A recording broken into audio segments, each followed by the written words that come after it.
तो सवाल ये है कि क्या भारत दुनिया की अगली महाशक्ति बन सकता है या ये बस एक संभावना ही रह जाएगी। आज की दुनिया आप देख ही रहे हैं, बहुत तेजी से बदल रही है और इस पूरी उथल-पुथल के बीच भारत एक बहुत ही अहम, बहुत ही दिलचस्प मोड़ पर खड़ा है। चलिए आज इसी सवाल की तह तक चलते हैं। अब आगे बढ़ने से पहले एक बहुत जरूरी कॉन्सेप्ट को समझना होगा, थ्यूसिडाइड्स ट्रैप। सुनने में यह नाम थोड़ा भारी भरकम लगता है, पर असल में यह बड़ा सिंपल है। सोचिए, मैदान में एक पुराना चैंपियन है और एक नया ताकतवर खिलाड़ी से चैलेंज करने आ जाता है। तो क्या होता है? तनाव बढ़ जाता है ना। बस जियोपॉलिटिक्स में इसी तनाव को थ्यूसिडाइड्स ट्रैप कहते हैं। और आज के दौर में अमेरिका और चीन बिल्कुल इसी ट्रैप में फंसे हुए दिखते हैं। और हाँ, ये सिर्फ कोई किताबी थ्योरी नहीं है। जरा ये स्लाइड देखिए। ये बेलफोर्ड सेंटर की एक रिसर्च है जो बताती है कि पिछले 500 सालों में 16 बार ऐसा हुआ है कि किसी नई शक्ति ने पुरानी शक्ति को चुनौती दी, और उनमें से सोचिए 12 बार नतीजा जंग ही रहा है। ये सिर्फ एक आंकड़ा नहीं है, ये एक चेतावनी है। इतिहास हमें बार बार ये सिखाता है कि पावर का बदलना अक्सर कितना खतरनाक और हिंसक होता है। तो आज हम किन किन बातों पर गौर करने वाले हैं? सबसे पहले हम समझेंगे कि आज की दुनिया जियोपॉलिटिकल ट्रैप्स यानी भू राजनीतिक जालों से कैसे भरी पड़ी है। फिर हम भारत की एक बड़ी अनोखी रणनीति इमर्जेंस सफर को जानेंगे। इसके बाद हम आंकड़ों की मदद से भारत का एक जियोपॉलिटिकल स्कोर कार्ड तैयार करेंगे। फिर जमीनी हकीकत यानी असली टकराव के जो हॉटस्पॉट्स हैं उन पर नजर डालेंगे। और आखिर में हम ये देखेंगे कि भारत के सामने भविष्य के रास्ते कौन कौन से हैं। तो हमने ये तो देख लिया कि दुनिया में शक्तियों का टकराव कितना खतरनाक हो सकता है। अब चलिए अपने पहले खंड में ये समझते हैं कि आज के दौर में ये खतरा और भी ज्यादा उलझा हुआ क्यों है।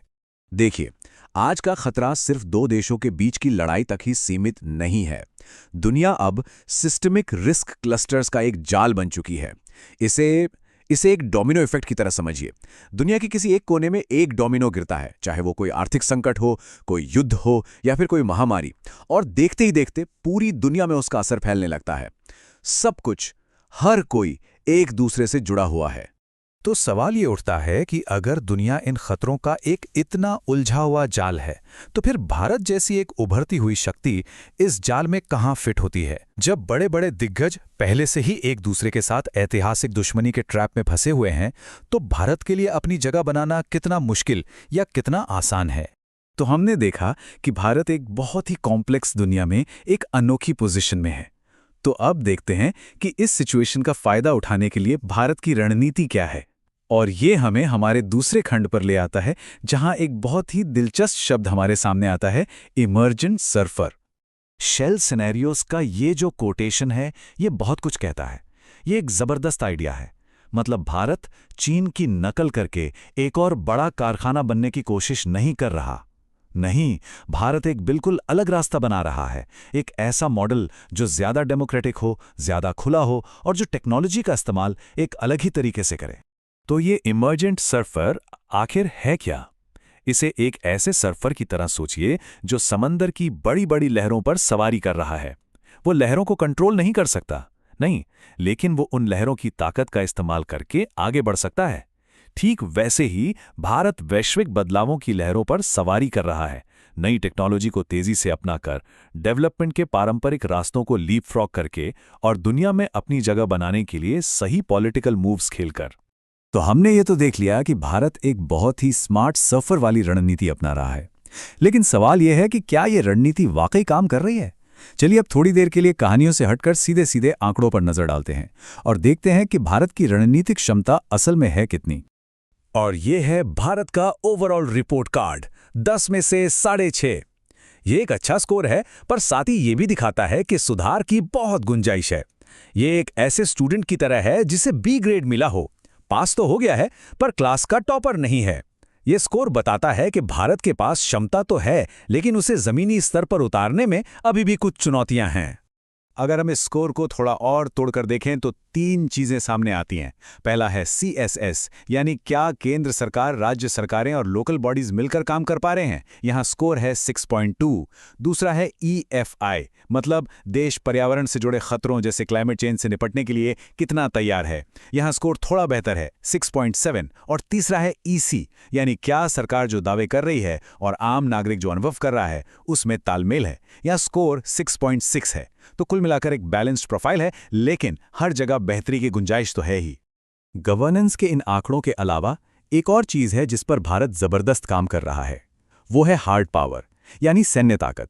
स्वदेशी उत्पादन पर जोर है, जैसे हमारा अपना लड़ाकू विमान तेजस और एयरक्राफ्ट कैरियर विक्रांत। भारत अपनी नेवी को तेजी से बढ़ा रहा है ताकि हिंद महासागर में उसकी धाक बनी रहे, जो कि दुनिया के सबसे अहम समुद्री रास्तों में से एक है। साथ ही राफेल जैसे नए विमानों को शामिल करके और आर्मी को मॉडर्नाइज करके अपनी जमीनी और हवाई ताकत को भी मजबूत किया जा रहा है। ये सब भारत की बढ़ती हुई महत्वाकांक्षा को दिखाता है।